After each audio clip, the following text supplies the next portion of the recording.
बच्चों, आज हम स्टार्ट कर रहे हैं चैप्टर हमारा जो है वो रहेगा थर्ड, एटम एंड मॉलिक्यूल्स।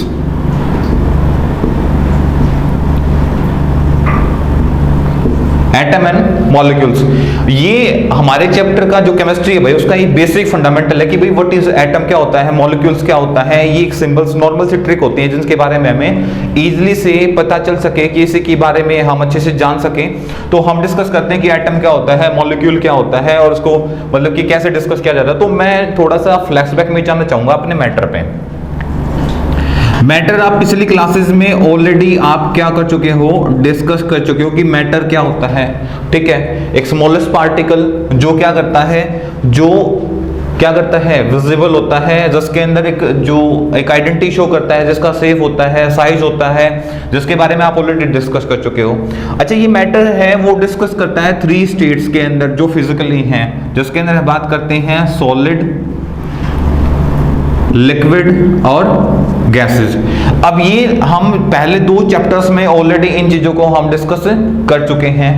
अभी जो हमें डिस्कस करना है वो इस एटम के बारे में डिस्कस करना है। भाई ये एटम कहां से आया, ठीक है। अब एटम के बारे में मैं बात करूं कि व्हाट इज एटम, एटम क्या होता है। तो एटम्स के अंदर मैं क्या कहता हूं, द स्मॉलेस्ट पार्टिकल, ठीक है, जो कि हम क्या कर सके, जिसको not possible to in the divide form. हम क्या कर सकते हैं, उसको डिवाइड भी करते हैं, भाई डिवाइड करना पॉसिबल होता है। हम क्या बोलते हैं, what is the atom, atom क्या होता है, द स्मॉलेस्ट पार्टिकल, एक स्मॉलेस्ट पार्टिकल होता है भाई, स्मॉलेस्ट पार्टिकल होता है जिसको क्या कर सकता है, we can not C,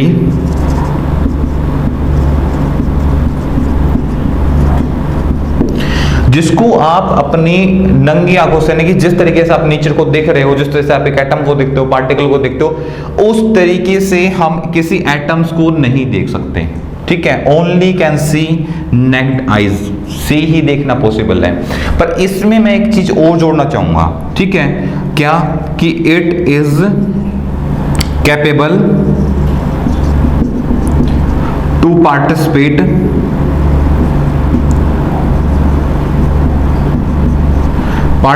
to chemical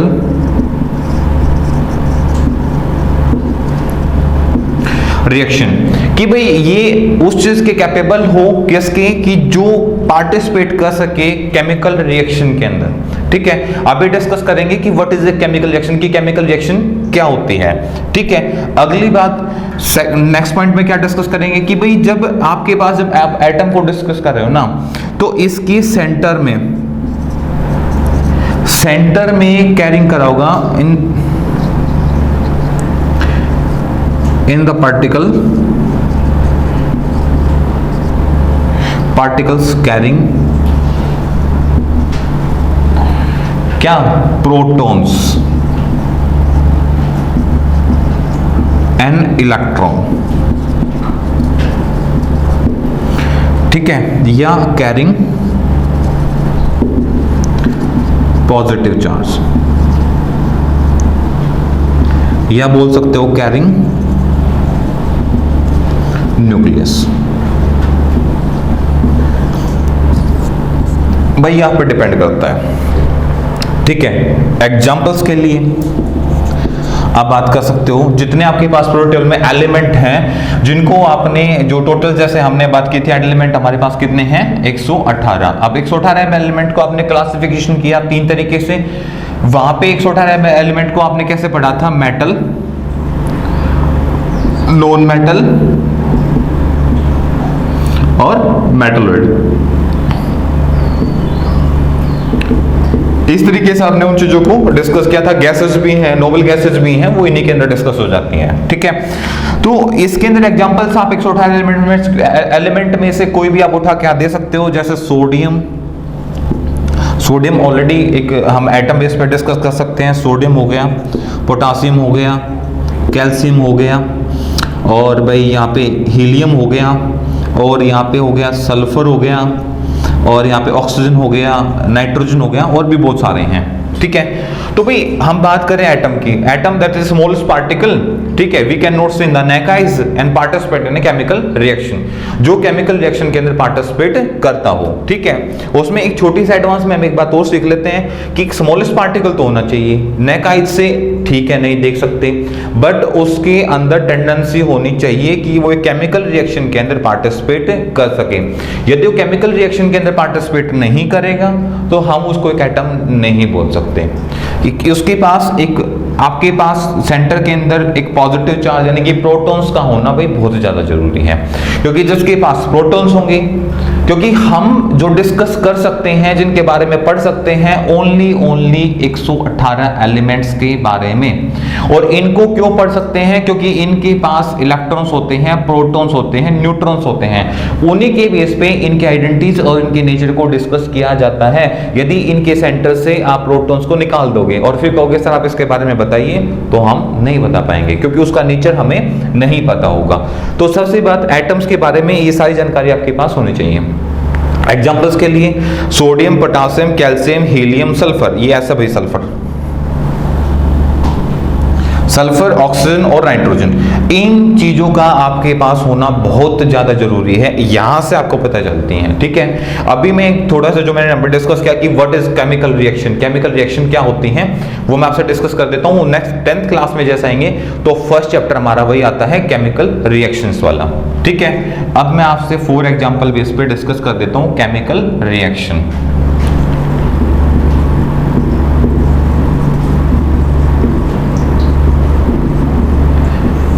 chemical reactions क्या होती हैं भाई? केमिकल रिएक्शन में आप लोगों को पता होना चाहिए क्या कि 2 चीजें होती हैं, एक रिएक्टेंट और दूसरा आपके पास आता है प्रोडक्ट।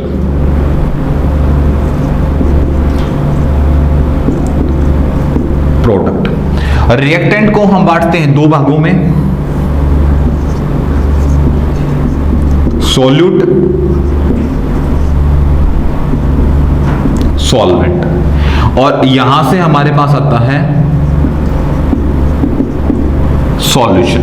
ये जो है आपको जो मिलेगा, और ये जो है जो आपके पास कोई काम को करने से पहले जो चीज आपके पास अवेलेबल थी, ठीक है। मान लो आपके पास कोई ए एलिमेंट है और आपने उसकी रिएक्शन बी एलिमेंट के साथ करा दी, तो यहां पे सॉल्यूशन क्या बनेगा? या तो आपके पास सॉल्यूशन ए भी बनेगा या सॉल्यूशन आपके पास बनेगा सी।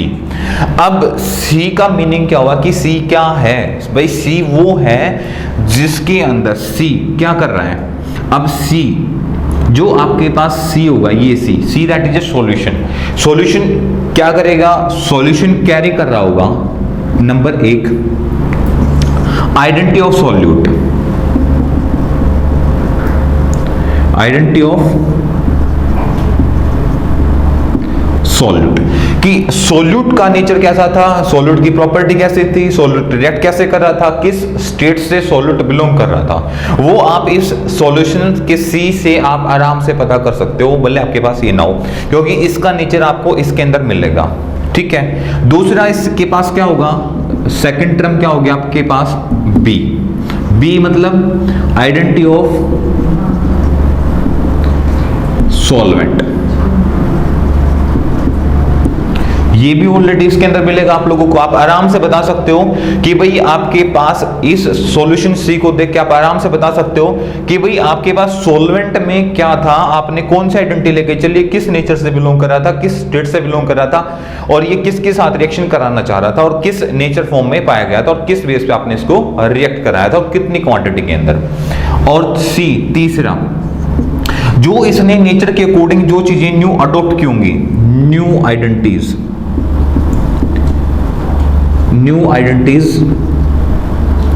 बेस्ड ऑन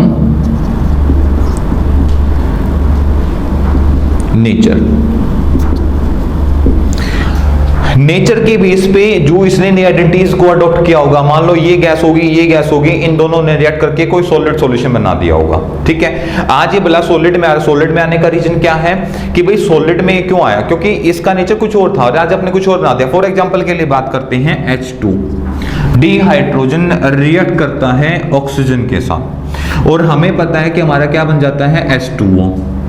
दूसरा एग्जांपल मैं लेना चाहूंगा कि H2 डी हाइड्रोजन रिएक्ट करता है Cl2 के साथ, तो क्या बन जाता है 2HCl। अब यहां पे देखेंगे कि H2 डी हाइड्रोजन आपके पास क्या है, ऑलरेडी गैस। क्लोरीन आपके पास क्या है, ऑलरेडी गैस। अच्छा देखो, ये गैस है और ये गैस है और ये आपके पास क्या मिल रहा है, सॉलिड। ठीक है, इसमें आप लोगों को पढ़ समझना क्या, देखो अब इस HCl से मैं पता करता हूं कि मैंने क्या किया। सॉल्यूशन बता रहा है HCl, जैसे हाइड्रोजन, देखो भाई यहाँ पे हाइड्रोजन ने रिएक्ट किया था, ऑलरेडी यहाँ पे हाइड्रोजन प्रेजेंट है, तो मतलब मैं सॉल्यूशन को देख के आराम से सॉल्यूट के बारे में मैंने बता दिया। ठीक है, मैंने यहाँ देखा क्लोरीन, ठीक है, सॉल्यूशन में क्लोरीन प्रेजेंट था, तो मैंने इस क्लोरीन को देख के मैंने बता दिया कि मेरे पास सॉल्वेंट क्या है, मतलब सॉल्यूट और सॉल्वेंट दोनों के बारे में पता चल रहा है सॉल्यूशन को देख के। और ये सॉल्यूशन एक चीज आपको और बता रहा है कि भाई ये भी गैस और ये भी गैस, और ये जो आपके पास आ रहा है वो क्या आ रहा है, सॉलिड आ रहा है। अब ये सॉलिड आ रहा है, इन दोनों का नेचर क्या हो गया अलग, और इसका नेचर क्या हो गया अलग। ये नेचर जो इसने एक्सेप्ट किया ना, वो नेचर के अकॉर्डिंग किया। हमने नहीं कहा कि सॉलिड बनो, हमने नहीं कहा गैस बनो, ये वो जो हमें नेचर में मिलते हैं, और ये जो रिएक्शन करने के बाद जो उन्होंने नेचर से नई आइडेंटिटीज को अडॉप्ट किया, वो इसको कहते हैं सॉल्यूशन। तो सॉल्यूशन मेनली 3 आइडेंटिटीज तो इसके पास सकता है, और भी आइडेंटिटीज आती हैं, जैसे इसका मेल्टिंग बॉइलिंग पॉइंट बढ़ जाता है, ठीक है, इसका टेम्परेचर यहाँ पे राइज अप हो जाता है, स्टेबल अनस्टेबल इन दोनों से कुछ अलग होते हैं, तो वो बातें अलग हैं, वो हम बाद में डिस्कस करेंगे। पर एक केमिकल रिएक्शन क्या होती है, केमिकल रिएक्शन क्या होती है, those time 2 and the more substance react each other and to give a new identity solution, new identity compound। आपको 2 या 2 से अधिक कंपाउंड मिलके एक रासायनिक अभिक्रिया करते हैं, जिससे आप लोगों को क्या मिलता है, एक नया प्रोडक्ट मिलता है, जो उसमें कुछ नई आइडेंटिटीज होती हैं पुराने वालों के साथ कुछ चेंज होके, ठीक है, जिसको हम क्या बोलते हैं, दैट इज ए सॉल्यूशन। वो हमारे लिए क्या होता है, सॉल्यूशन होता है। ठीक है, तो ये हमने यहाँ पे किसके बारे में डिस्कस किया कि एटम्स क्या होता है, फिर उसके अंदर हमने बात की केमिकल रिएक्शन की, तो हमने यहाँ पे डिस्कस किया कि केमिकल रिएक्शन क्या होता है। ठीक है, अब थोड़ा सा इस टॉपिक को आगे बढ़ाते हैं, तो अब बात करते हैं कुछ मॉलिक्यूल्स और कुछ सब्सटेंस के बारे में, और उससे पहले डिस्कस कर लेते हैं कि आयंस क्या होती हैं। बहुत सारी चीजें यहाँ से निकल के आएंगी। एटम क्या होता है हमने डिस्कस कर लिया, अब आयन के बारे में डिस्कस करेंगे, और थोड़ा सा जब आप टेबल को स्टडी करते हो तो कैसे आप पढ़ोगे, वो थोड़ा सा एक्स्ट्रा नॉलेज में आप लोगों को यहाँ पे डिस्कस करना चाहेंगे, वो हम डिस्कस करते हैं।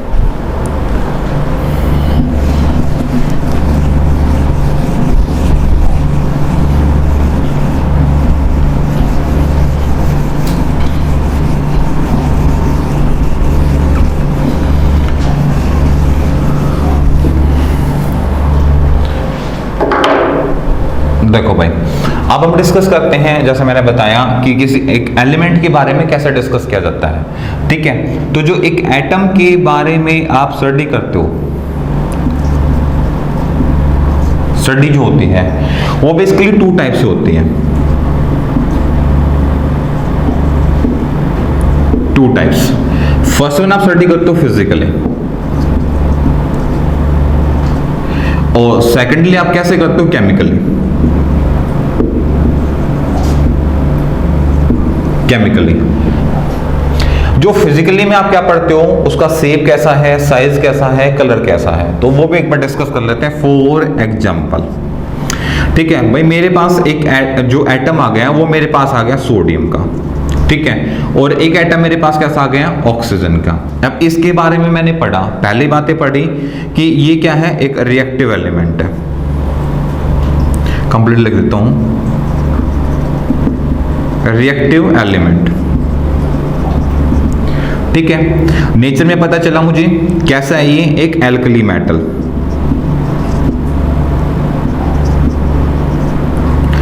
तीसरा मुझे इसके बारे में पता चला कि ये सॉफ्ट है। अगली नेक्स्ट पॉइंट मुझे पता चला कि ये रिएक्ट करता है रूम टेम्परेचर पे, react at room temperature, room temperature पे रिएक्ट कर जाता है। तो इस तरीके की बातें मुझे पता चल रही हैं। अच्छा, जैसे बिलोंग करता है सॉलिड स्टेट में, मतलब ये जिस फॉर्म में आपको दिख रहा है ये कैसा है, सॉलिड, सॉलिड में होता है इन द नेचर के अंदर। अब ये सारी बातें जो इसके बारे में पता चल रही हैं, तो ये इसकी कौन सी प्रॉपर्टी होगी, ये इसकी जो प्रॉपर्टी होगी, ये फिजिकल प्रॉपर्टीज, इसको हम डिस्कस करेंगे फिजिकल के अंदर, ठीक है। जिसमें आप क्या डिस्कस करते हो, वो फिजिकल के अंदर, यानी कि फिजिकल प्रॉपर्टीज के अंदर आप क्या डिस्कस करते हैं, तो फिजिकल के अंदर हम जो डिस्कस करते हैं shape, size, nature, melting point,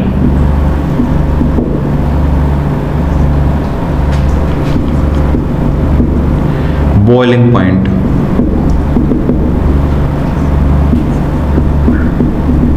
boiling point और डेंसिटी।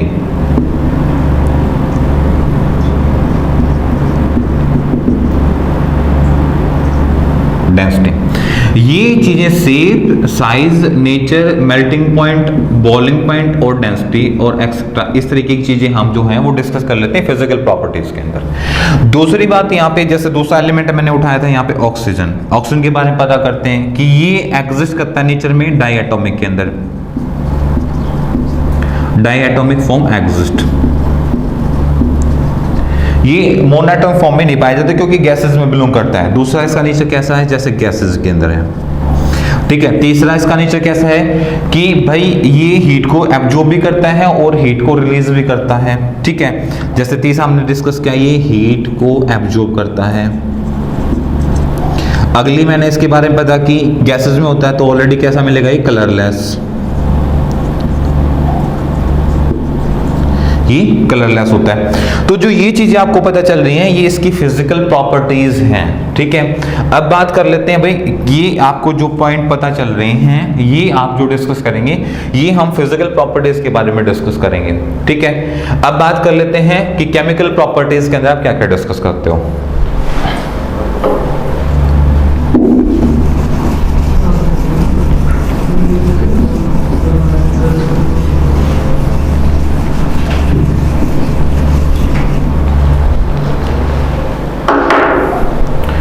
केमिकल प्रॉपर्टीज,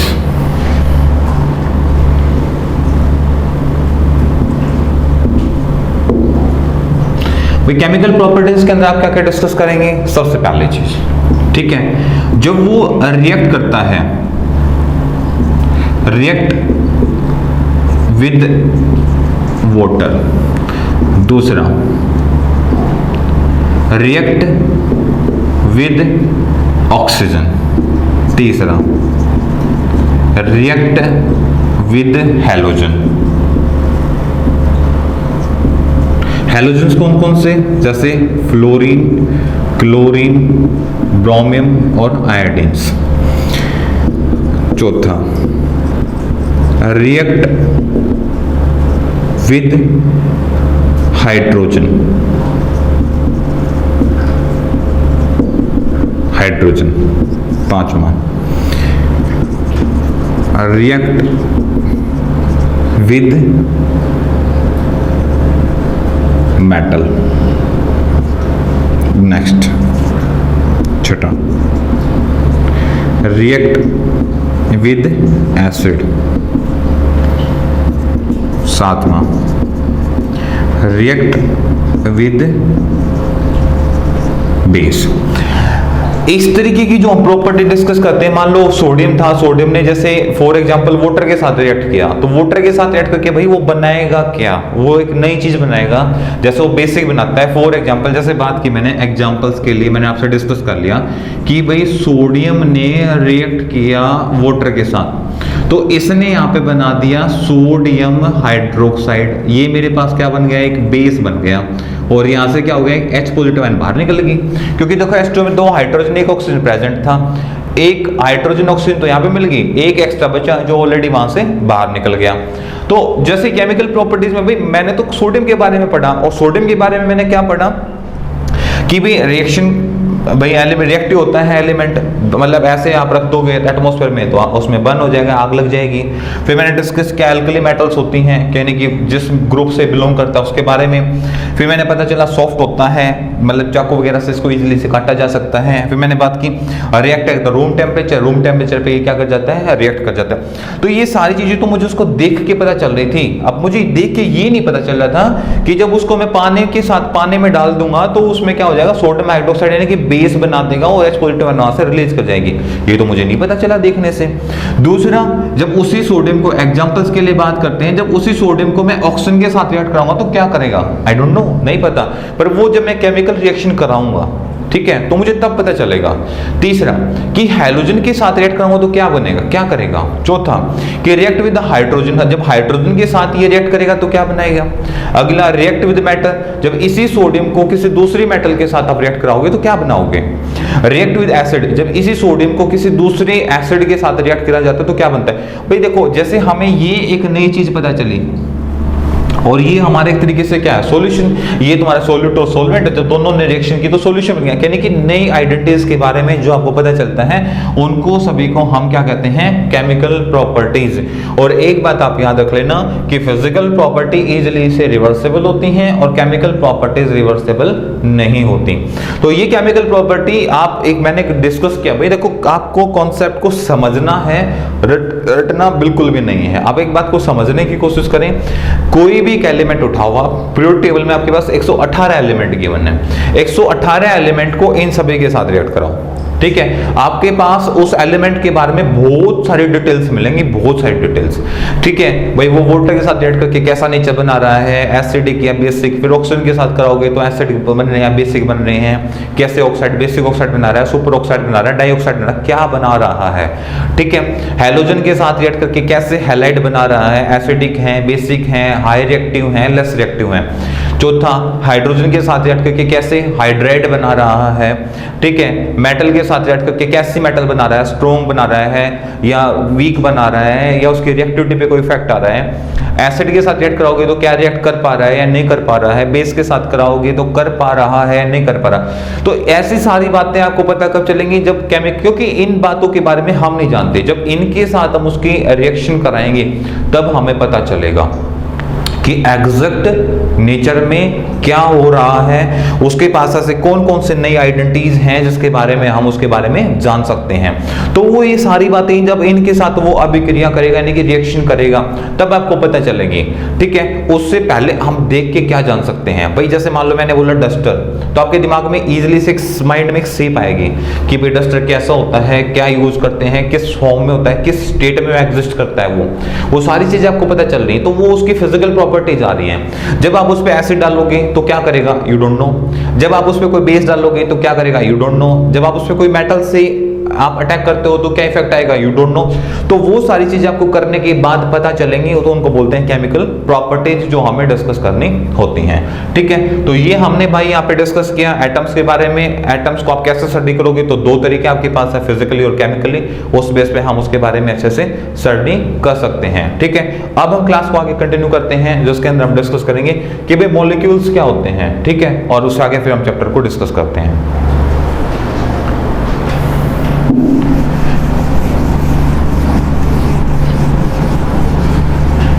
अब बात कर लेते हैं भाई मॉलिक्यूल, ठीक है। मॉलिक्यूल्स क्या होते हैं और कैसे काम करते हैं। अभी जो आपको टर्म समझाई जा रही है भाई बेसिक समझाई जा रही है, और बेसिक टर्म्स आपके लिए बहुत हेल्पफुल होंगी चैप्टर को अंडरस्टैंड करने के लिए। अब मैं बात करता हूं मॉलिक्यूल्स की।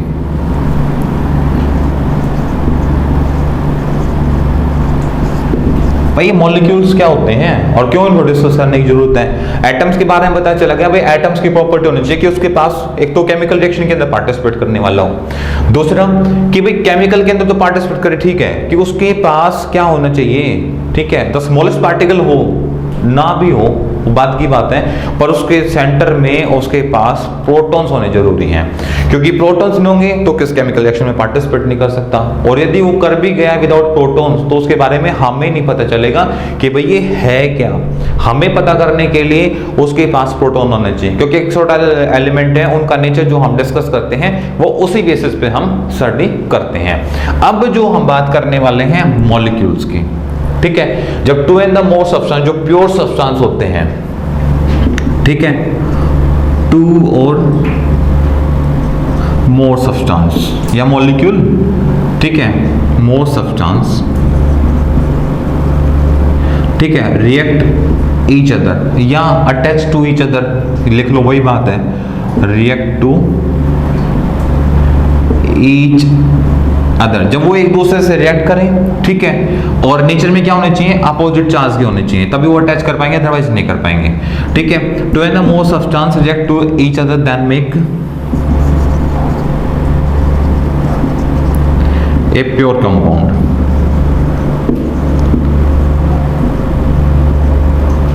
Pure compounds, that is called molecule. Examples के लिए वाटर, N2, S2, O2, ये सारी के आपके पास वही सारे के सारे मॉलिक्यूल्स आपके पास, ठीक है। अब दूसरी बात, एक सबसे बड़ी बात भाई, जो मॉलिक्यूल्स होते हैं ना वो एग्जिस्ट करते हैं, मॉलिक्यूल्स एग्जिस्ट, जो मॉलिक्यूल होगा वो एग्जिस्ट करता है in two states, in two state. पहला लिक्विड और दूसरा गैसेस। भाई मैंने यहाँ पे सॉलिड का डिस्कस नहीं किया है क्योंकि सॉलिड में एग्जिस्ट करते हैं आपके सब्सटेंस, ठीक है। मैं यहाँ पे नोट डाल के लिख देता हूं, ये आपके लिए रिमेंबर पॉइंट है, ठीक है, कि only solid state,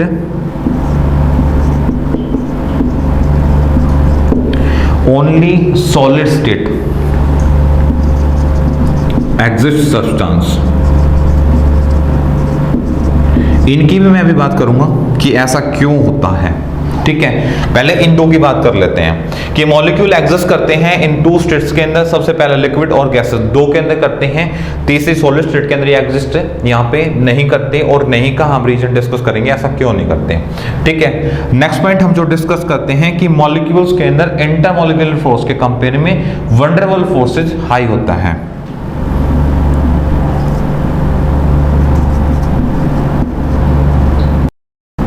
van der Waals forces will be high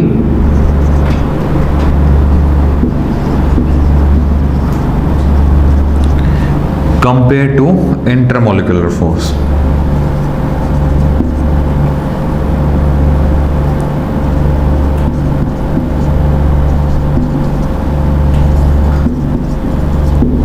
भाई इस इंटरमॉलिक्यूलर फोर्स के कंपेयर में जो आपके पास वन डेर वाल फोर्सेस वो क्या रहता है, ज्यादा रहता है, ठीक है। और जब इन सब्सटेंस करने की इन मॉलिक्यूल्स को जब आप तोड़ोगे, ठीक है भाई, सब्सटेंस मैंने इसलिए बोला है कि रिएक्ट करने से पहले हो सकता है कि वो सॉलिड में हो, जैसे मैंने पहले बात की थी, ठीक है। पर जब वो बनेंगे, यानी कि जो मैं बात कर रहा हूं, मैं एक यहाँ पे आपको एक इंपॉर्टेंट पार्ट मैं आप लोगों को और बता देता हूं रिमाइंडर फॉर्म में, ठीक है, नोट डाल के लिख लें इस पॉइंट को, ठीक है, कि किसी भी आपके पास मॉलिक्यूल, एटम, आयन, किसी की भी आप स्टडी करते हो, ठीक है, we have study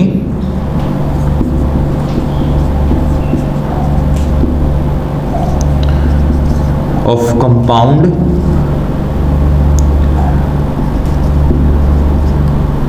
based on solution.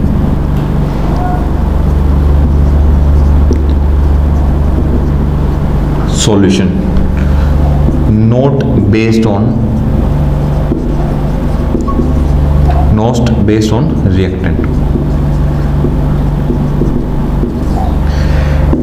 भाई ये पॉइंट अपने दिमाग में ऑलरेडी सेट कर लें कि आप जो स्टडी करेंगे ना, जैसे मैंने सब्सटेंस की बात कर ली, ये सब्सटेंस रिएक्टेंट से पहले थे, और जब आपने कंपाउंड बना दिया ना, तो मैं उस कंपाउंड की बात कर रहा हूं, उस कंपाउंड के अंदर क्या होंगे, मॉलिक्यूल्स होंगे, सब्सटेंस होंगे, ठीक है।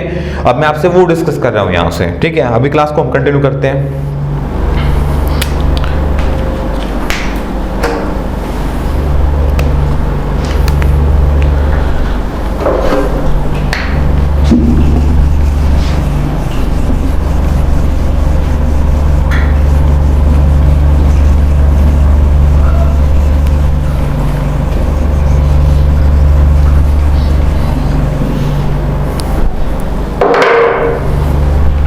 तो वी हैव स्टडी टू जो कंपाउंड्स के based on the solution and not based on the reactant, यानी कि रिएक्टेंट के बेस पे हम कुछ नहीं पढ़ने वाले, हम पढ़ेंगे सॉल्यूशन है कि जो आपके पास मिलेगा। ठीक है भाई, रिएक्शन से पहले अब आपके पास रिएक्टेंट है और आप प्रोडक्ट बनाना चाह रहे हो, भाई ये किसी भी स्टेट में बिलोंग करता हो, नोट कोई मैटर नहीं रखता। ठीक है, नो मैटर। ठीक है, इसके बेस पे हम क्या करेंगे, नो स्टडी, कोई स्टडी नहीं करेंगे। हमारे लिए क्या चाहिए, हमें प्रोडक्ट चाहिए, हमें सॉल्यूशन चाहिए, इसके बेस पे हम पढ़ रहे हैं। ठीक है, अब देखो भाई लिक्विड और गैसेस की क्यों बात की, क्योंकि लिक्विड और गैसेस के बारे में आप इजीली जानते हो सारी प्रॉपर्टीज, मैंने ऑलरेडी फिजिकल प्रॉपर्टी मैंने सॉलिड लिक्विड गैस की करा दी और आप लोगों को भी अच्छे से पता है। ठीक है, अब जब इन प्योर कंपाउंड को जब आप तोड़ते हो, ठीक है, क्योंकि ये एग्जिस्ट क्यों नहीं करते आप लोगों को पता है, सेफ साइज क्यों नहीं होता, वो भी आप लोगों को अच्छे से डिस्कस कर दिया, फिर भी मैं आप लोगों को एक बार छोटा सा रिमाइंडर करा देता हूं, एक और छोटी सी बात यहाँ पे। ठीक है, कि इसमें मैंने बोला वंडरबल फोर्सेज और इंटरमोलिक्यूल में क्या डिफरेंस है। ठीक है, मान लो मेरे पास एक ये सिस्टम है और दूसरा मेरे पास ये सिस्टम है। ठीक है, ये दोनों सिस्टम है, सिस्टम ए और सिस्टम बी। आपने कोई सॉल्यूशन यहां डाला, इसके अंदर आपने सॉल्यूशन डाला, सॉल्यूशन डालने से जो उसके मतलब अट्रैक्शन होगा मॉलिक्यूल्स का, वो मान लो सभी का हो गया एक पॉइंट पे इस तरफ, और दूसरा सॉल्यूशन मैंने यहां डाला जो उसका है वो हो गया इस तरफ। ठीक है, तो यहां पे इफेक्ट कितना हो गया, 0, और यहां पे इफेक्ट क्या हो गया, मैक्सिमम। तो इसके अंदर जो फोर्स लग रहा है वो इंटरमॉलिक्यूलर,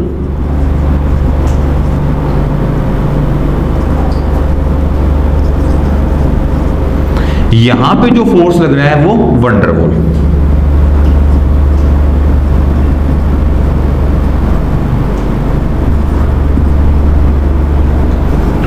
ठीक है, दूसरी बड़ी बात, इस जो सॉलिड और लिक्विड के जो मॉलिक्यूल्स होते हैं, जैसे आप क्या बोलते हो, गैसेस मॉलिक्यूल्स, वाटर मॉलिक्यूल्स, क्यों, क्योंकि वो एग्जिस्ट करता है। आप कभी नहीं बोलते कि वाटर सब्सटेंस, आप ना कभी ये बोलते हो कि गैसेस सब्सटेंस, गैस मॉलिक्यूल बोला जाता है। तो क्यों भाई, आप डेफिनेशन को रटने की कोशिश ना करें, डेफिनेशन को आप समझने की कोशिश करें। दूसरा यहाँ पे उससे बड़ी बात मैं आप लोगों को बता दूं कि भाई इसके अंदर इंटरमॉलिक्यूलर फोर्स ना कि आप लोगों को, इसलिए क्योंकि ये इस वजह से स्टेबल नहीं है। अब तीसरी बड़ी बात है कि इनको जब आप तोड़ोगे, ठीक है, गैसीय सॉल्यूशन और लिक्विड,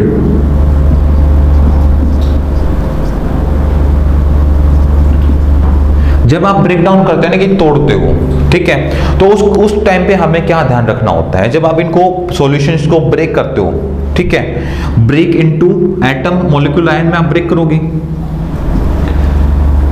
ठीक है,